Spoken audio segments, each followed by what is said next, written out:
So welcome everyone. Today we're talking about how to get the ball rolling with culture change. We have 4 practical shifts lined up that are all around creating real momentum behind good intentions for culture change. Think of it as finding the right levers to pull to make a real impact where it counts.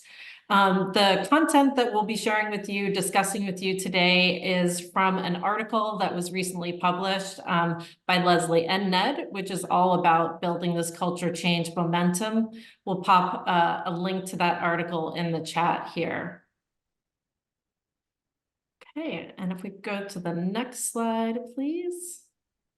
Wonderful. So before we dive in, we do have some quick housekeeping notes. We are recording today's webinar, and we will provide a link to the recording and the slides afterwards, so you can revisit the content at your own pace. We have muted all participant lines, but as you see, the chat is open.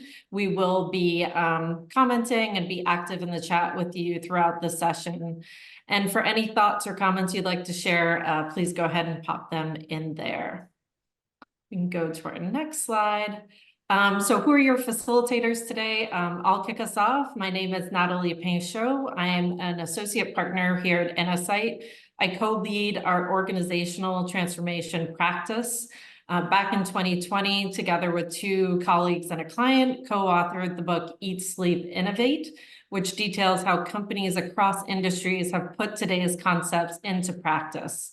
I spend my time focused on the people and culture-related aspects of transformational change, and I've had the real privilege of doing this work across industries around the globe. Joining me are my colleagues, Leslie Rikleen and Ned Calder. Leslie has spent the last 5 years with us at Innosight after a career with W.L. Gore.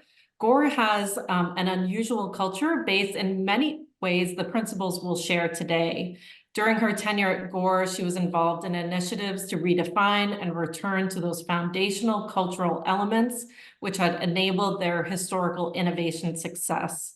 She's seen the impact of the shifts we'll discuss today within that 10,000 person, $3 billion manufacturing organization. Excited to have you here, Leslie. And Ned Calder heads up Innosight's industrial and technology practice. He's partnered with the leadership teams of some of the world's top companies to navigate disruptive change and transform. Ned has extensive experience helping companies find, develop, and commercialize high potential growth opportunities across a wide range of industries. These include automotive, high tech, materials, manufacturing, aerospace, and defense, to name a few. His work has enabled organizations to define and align on unified strategies for the long term, develop new business models, institute innovation capabilities, and of course, foster a culture of innovation and the accompanying governance processes and structures to manage innovation more broadly. At this point, I'll hand it over to Ned to share a little bit more about Innosight.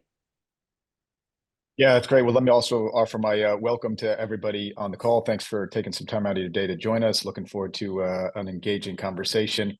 I'm guessing most folks here probably have some sense of who Innosight, is. Otherwise, you wouldn't, be here. But in case anyone doesn't, so Innosight, in a nutshell, is a growth and strategy consulting firm. We were co-founded by Clay Christensen of disruptive innovation, disruptive technology fame about 25 years ago. And we really focus on helping companies, wrestle with disruptive, change and ultimately transform themselves in a way to maintain their relevance into the future.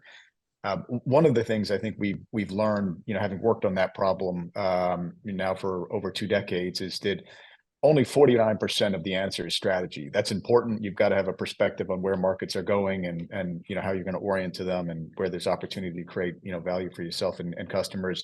But a big challenge that goes along with that is enabling the organization. So thinking through structure, process, all those sorts of things, including culture. Culture is just a massive either impediment or enabler of companies as they transform. And so we're looking forward to sharing some thoughts on that topic in particular today. Okay, maybe to dive in and just help us get a sense of where each of you all are. We'd love to do a little bit of a quick poll, really simple here, but help us understand where you all are at in your own cultural journey within your company. On one side of the spectrum, is it hey, we get it, it's important, it's something we need to work on, but just don't know how to make practical progress. To the other side of we've been nibbling at this and have some success with those efforts. We'll give it a second to see some of the results.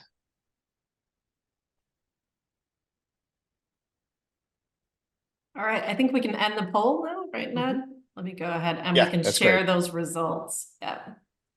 Okay, great. So this is good. So a good spread, across, all three of these categories, in importance, but, still struggling to figure out how to get started. Some evidence of success. So great. So any bright spots that, folks have, would love to, hear those throughout the, session. But maybe, interestingly and not surprisingly, the vast, majority struggling really to make, progress on this topic. And I think that, certainly comports with our own experience of working with organizations on this challenge. And maybe if we just unpack that, and Leslie, if we can jump to the next slide. So, we talk to a lot of organizations about culture change, and spend a lot of time thinking about this topic. And I think that the thing that's quite interesting to us is that many organizations, many leadership teams spend a lot of time talking about culture. If you spend time with senior executives, it's on their mind. CEOs talk about it in analyst calls. So our sense is there's a general recognition that this is an important enabler of a company's performance. However, when you look at the progress organizations are making, and there's been a lot of studies that look at the effectiveness of various change programs, it's pretty low. We've got one quote here, showing that 15 to 35% effectiveness in a culture kind of change program. So it's this interesting dichotomy of something clearly on everybody's mind, generally recognized as a really important topic for achieving a company's business goals, but yet really struggling to make progress on this. And so that's one of the things I think that has motivated us to spend time really trying to help organizations on this and sharing some of the thoughts that we'll get into today. I'm curious, for anybody who's interested, what are some of the things that are getting in the way of in your organization in terms of making progress? Would love to get a couple ideas in the chat, and then we'll dive into some recommendations on how to actually make progress. Yeah, we saw that clear winner was people are struggling, right? So we'd love to hear what's behind that, what's holding you back.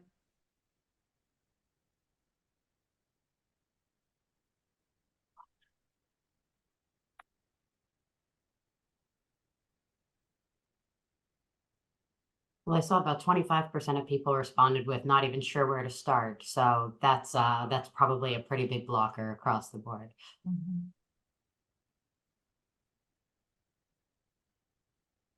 Right. So I see a couple coming in. So highly siloed, staffing cuts. Yeah. Organizations are busy. There's always a lot going on. There's fires to put out. Culture can fall off that agenda quickly. Yep, folks are set in their ways. That's a big one. Yep, change is hard. What is culture? We'll talk about that and the mindsets. Yeah. The last one's a great one. We'll spend some time on that. What is culture? People talk about it, but do they really understand what they mean by that? That's fairly foundational in terms of making progress. I think these last two, Ned, kind of what is culture and moving from talk to action. That's a great kind of segue into the types of practical shifts that we're looking at here.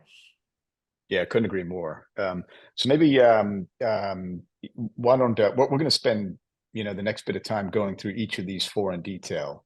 But let me just orient you a little bit to the topics that we're, going to talk about. And, we've titled this, four practical shifts.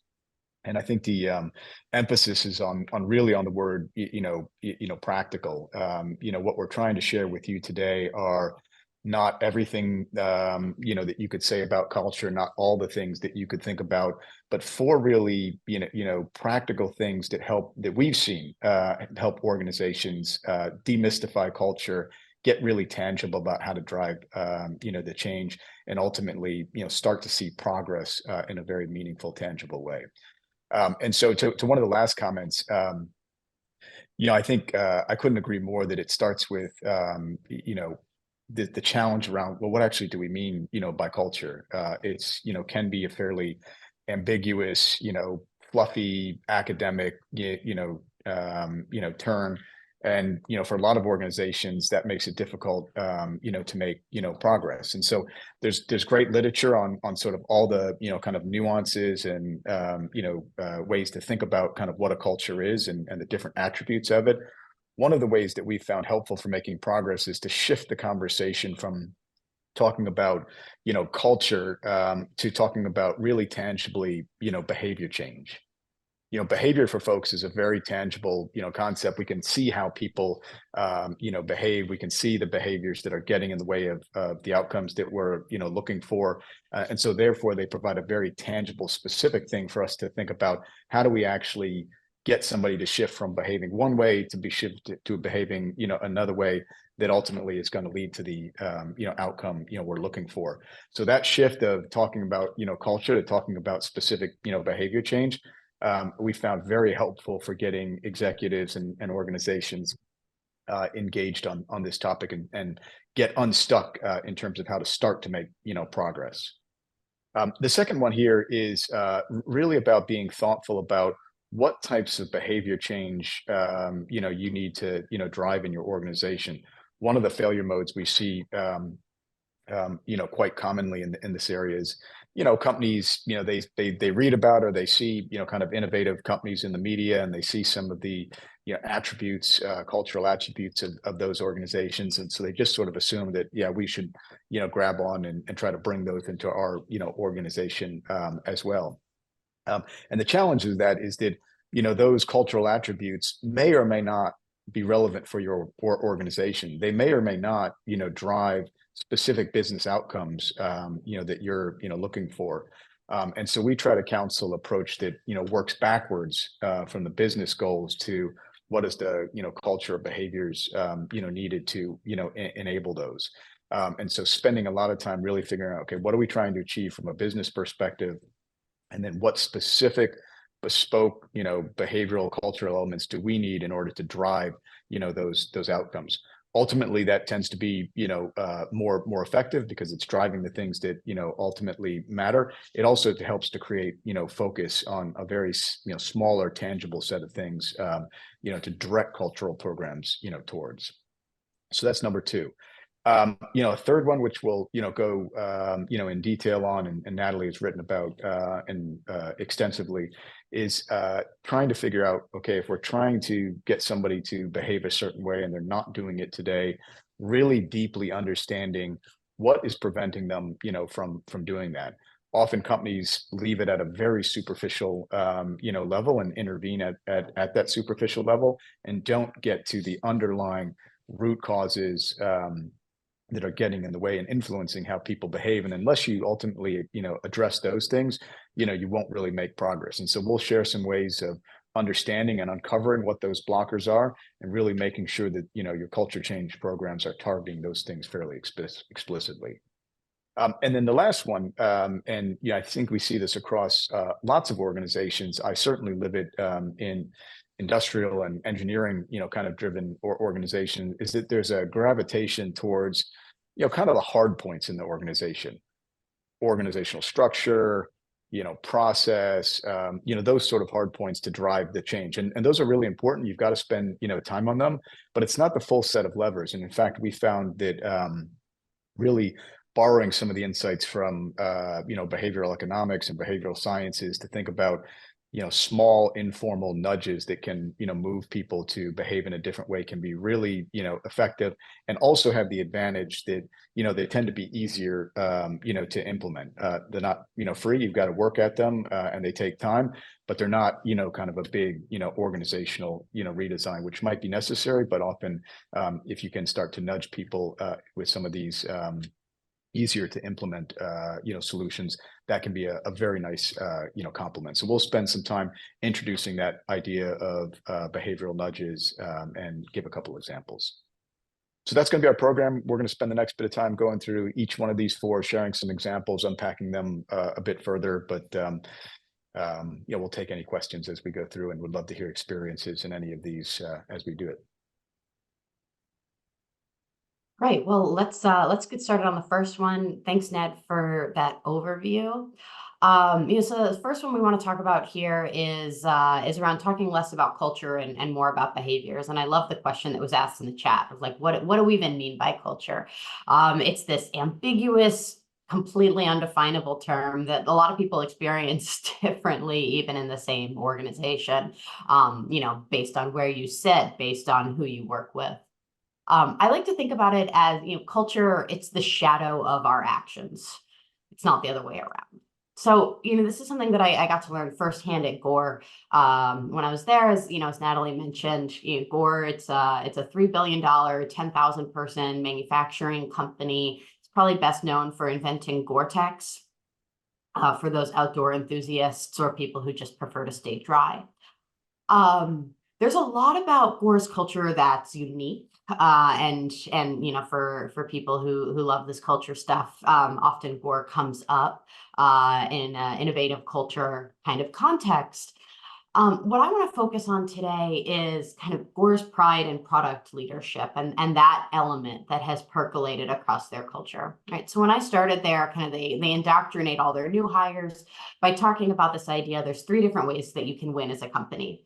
You can have world-class products. You can have nimble processes that allow you to fast follow at low cost, or you can cultivate really, really strong kind of customer understanding and customer relationships. And Gore was all about number one. It was all about these world-class products.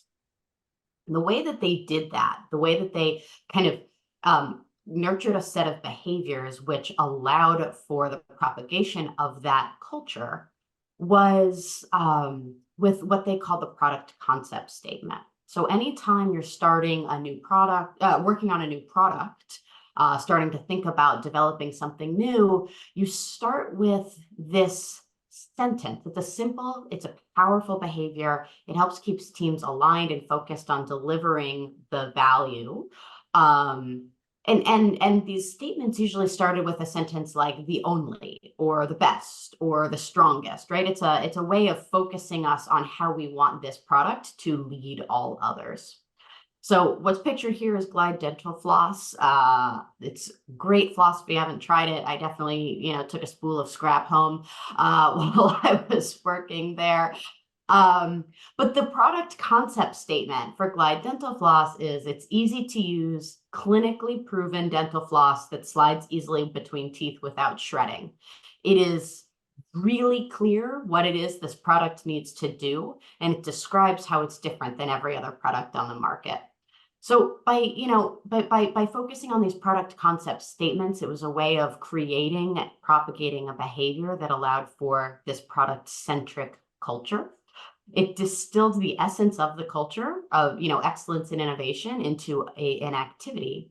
And, really, if you take it outside the Gore context, if you take it outside this particular example or this particular behavior, it's really asking yourself the question of what are the behaviors that if our organization, our individuals practiced every single day would bring our intended culture to life. It's how you can start kind of distilling what to target. So with that, I want to hand back over to Ned. Ned, can you kind of talk us through a little bit of how you figure out which behaviors an organization might want to prioritize?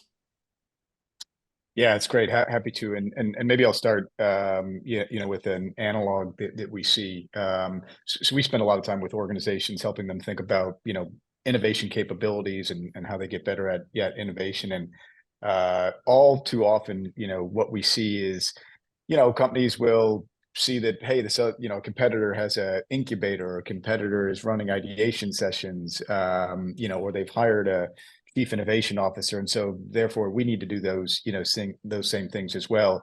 And more often than not, when that's the defining logic, they end up being dissatisfied with the results. And as I mentioned in the inset, it's because the actions that they were taking, the changes they were driving, weren't clearly tied to a specific, kind of, business, outcome that they were, looking for. And so we see that, on the cultural side of things as well. And so you really want to anchor to, not what you're reading about in others, but really what's going to make a difference, for you. And I think, there's a story about Home Depot that illustrates that really, kind of really, well. So, everybody knows Home Depot. This is a story from kind of the early 2000s. Home Depot had experienced rapid growth. They had grown the business from nothing to about 40 billion. They were sort of described as the $40 billion startup, and we're known for having a very decentralized, entrepreneurial, autonomous culture.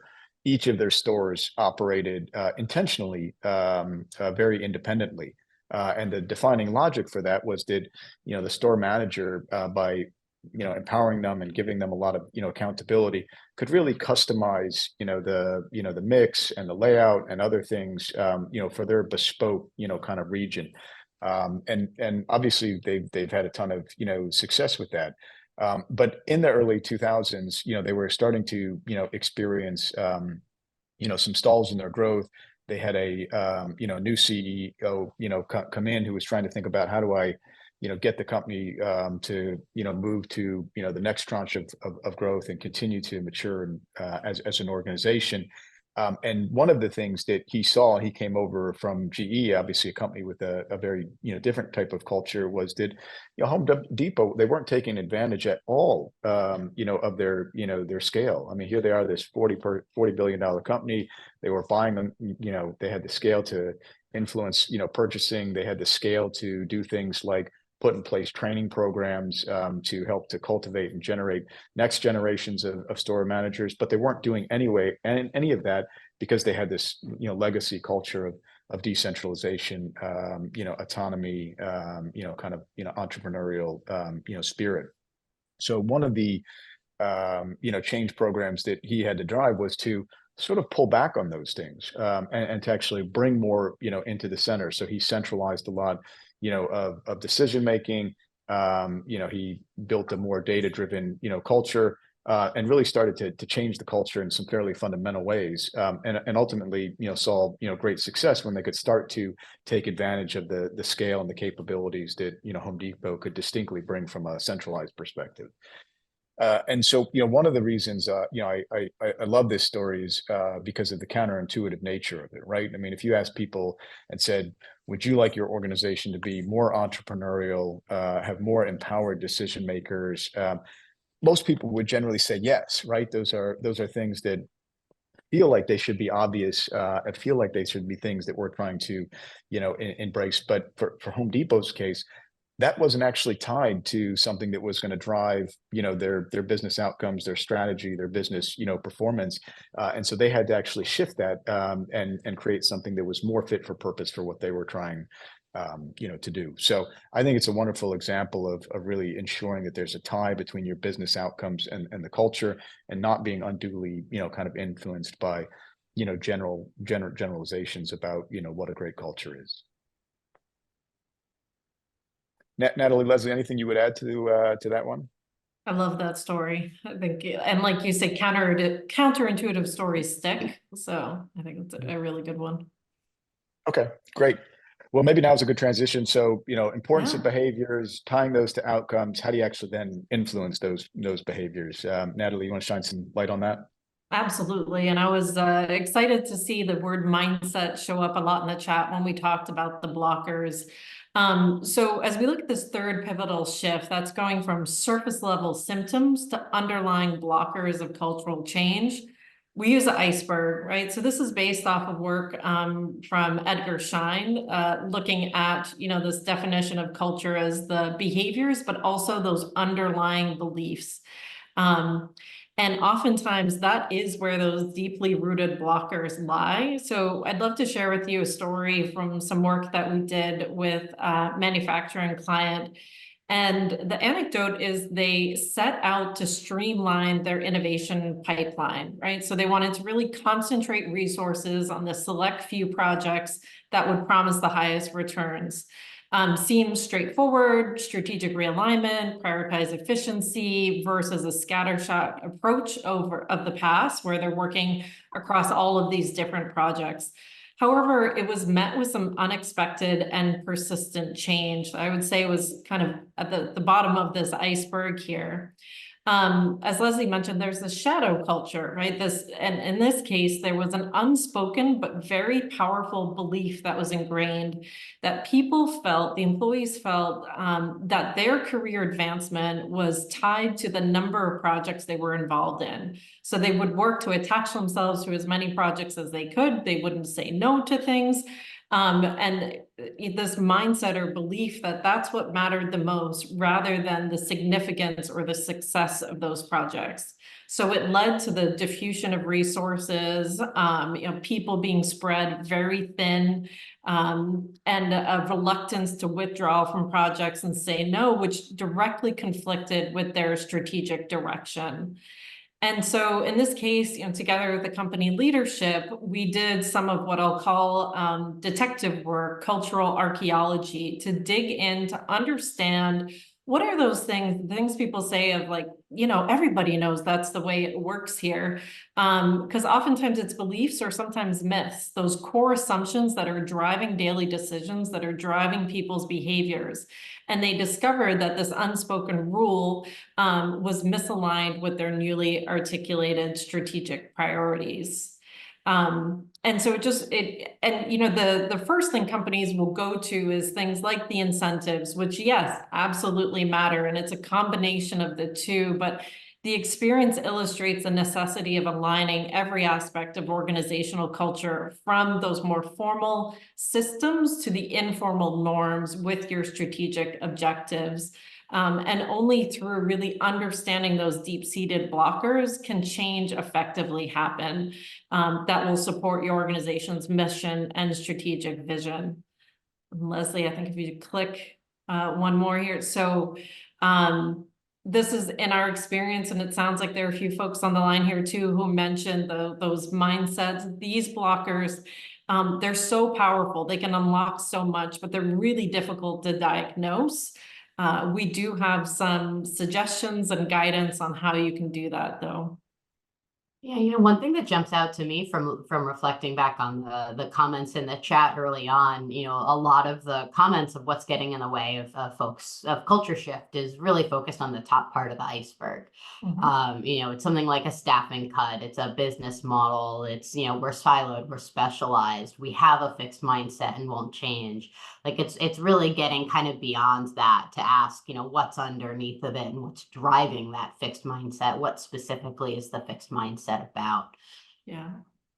I love it. Getting to that level of granularity. I think that's a really critical point. So there's ways that you can do this. There are different ways to identify these underlying blockers that we've used in our client work and we've written about and are happy to share here.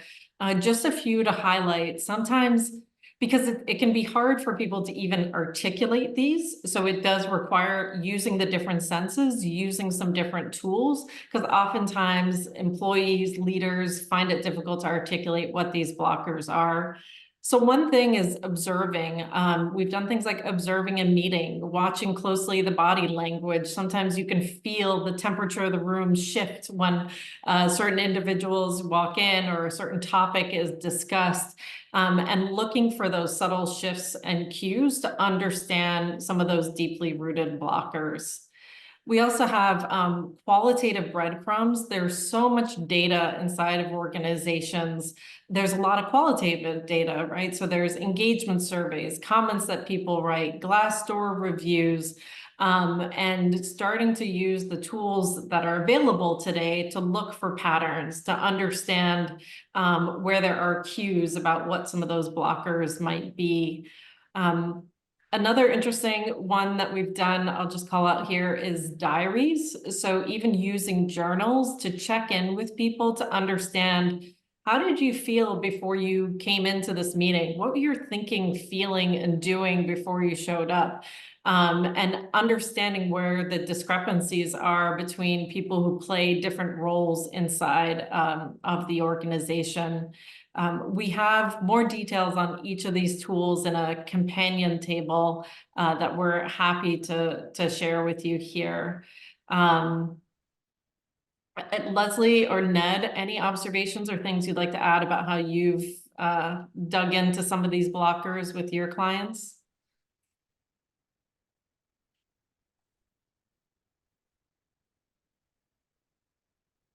Oh, you're on mute, Ned. Yeah, sorry, never That's a fails. blocker. Yeah, that's a blocker. Yeah, I think these are all quite good. I think the thing that I've experienced is you have to earn some degree of trust for people to feel comfortable sharing things that they may have some vulnerability around, and that's not always easy to kind of do internally. And so how you go about this and the type of relationship you have with folks, and how you create an environment of trust and safety so that folks feel like they can share things that it's important. Yeah, absolutely. And I think connecting the dots, being data informed, and looking at there's lots of different ways that you can come at this. So oftentimes the number one thing an organization will do is go to surveys. But see if you can broaden your approach to some of the examples that we've provided here. I'll just highlight one other one that we've done, which is image elicitation, even having people draw. What does it feel like to work on this? And that can lead to some really helpful discussion. Yeah, I agree. Those types of things are quite helpful complements for surveys, because sometimes the blockers, they may not even be aware of them. And so, what you put in a survey and somebody's ability to articulate, can be limited, but some of the archaeology or image elicitation can help folks to just uncover some of the things that may be getting in the way. Yeah, absolutely. And then this gets to, oftentimes organizations go to kind of the big swings at the problem, the major initiatives, the restructurings, and miss some of the understanding what could be some of the other ways that you can address these blockers. Great. I think, Leslie, we can go to the next slide here. So we talked, so there's the big ways that we can shift the culture. There are also the smaller things that we can do to help shift the culture. And Leslie, did you want to share your anecdote here that you brought around thinking about a car and the fuel, and how we think about how to bring some of these changes to life?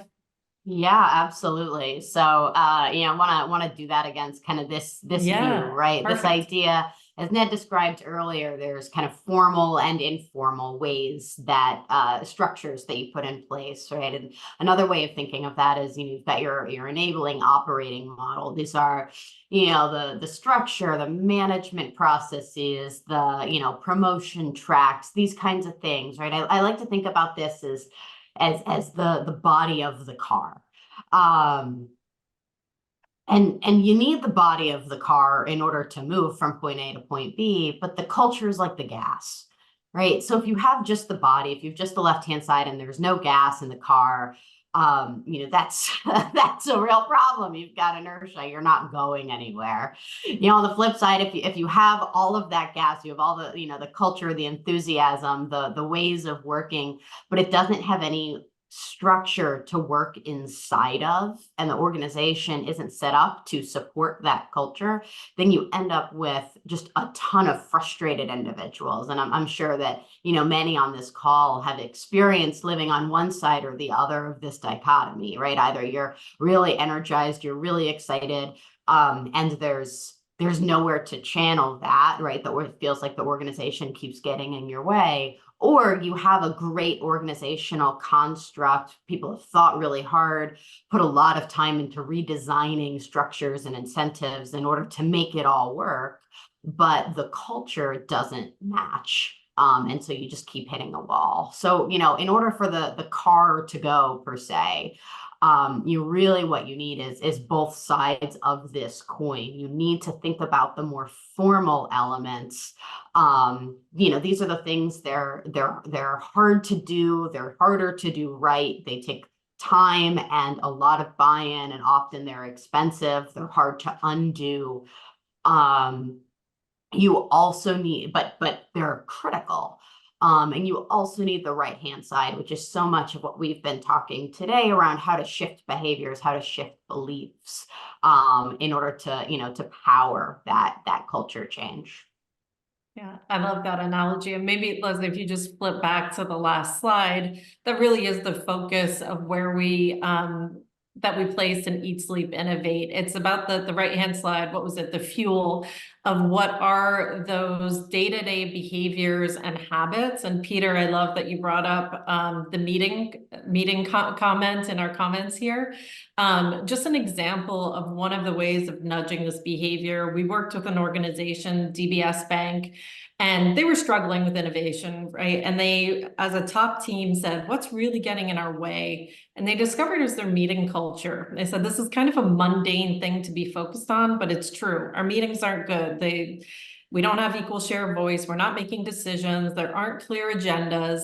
And so they put in place one of these nudges, behavior enabler, artifact, and nudge. And for every meeting, they have a role of a meeting owner who owns that agenda, who's responsible for keeping to those meeting best practices. And then equally important, they have what's called their joyful observer, who is then giving feedback while everybody's in the room. They're noting if all of the best practices were followed, and then they give feedback in the room. So if Ned were our meeting owner, I were the joyful observer. I said, Ned, you had a great agenda, but you know, we didn't hear from so-and-so, and what it did is it helped create a culture of feedback. It normalized it. So they had more efficient meetings. They saved over 500,000 employee hours. The perception of collaboration in the engagement surveys went up by 40%. So there was real tangible impact coming out of a seemingly small shift with this nudge that they implemented.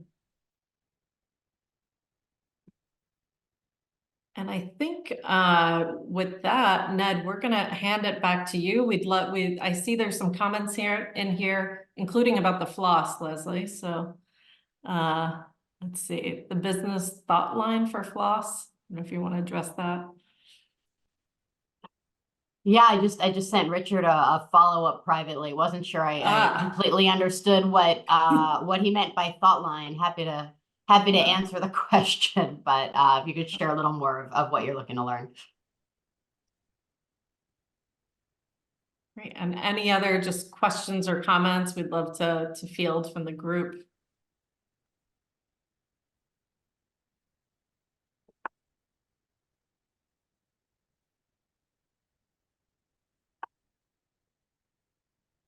The business thought line, the product, got it, the product concept.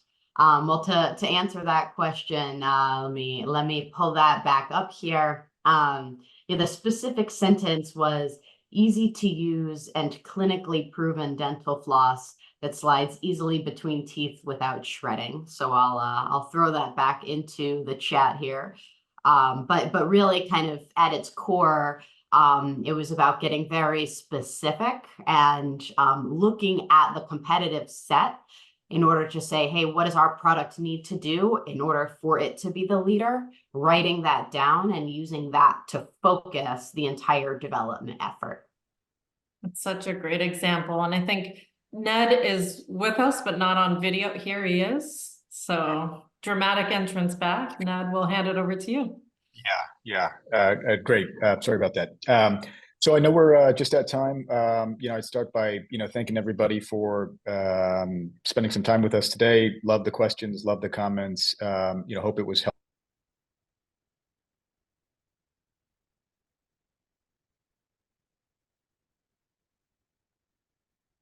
Did Ned freeze for everybody? Okay. Helpful. I just emphasize to outcomes and then getting, very specific about the blockers that you need to, address and, some ways to create really practical ways to make progress, on this challenge. We'll put some other links in the chat here to some other, resources. And of course, feel free to reach out to Natalie, Leslie, or myself. We're more than happy to continue, talking about this topic. Right. And Lisa, happy to connect with you on this, but an example of a prompt we did is, what does it feel like to work on an innovation project, or what does creativity feel like here? So pretty open-ended prompts where people then draw and you have a discussion with them. But we do have more tools that go into a bit more detail. We're happy to share. Right. Great. Well, thanks again. I appreciate everybody's time, and we'll sign off now. Hope everyone has a great day. Thank you, everyone.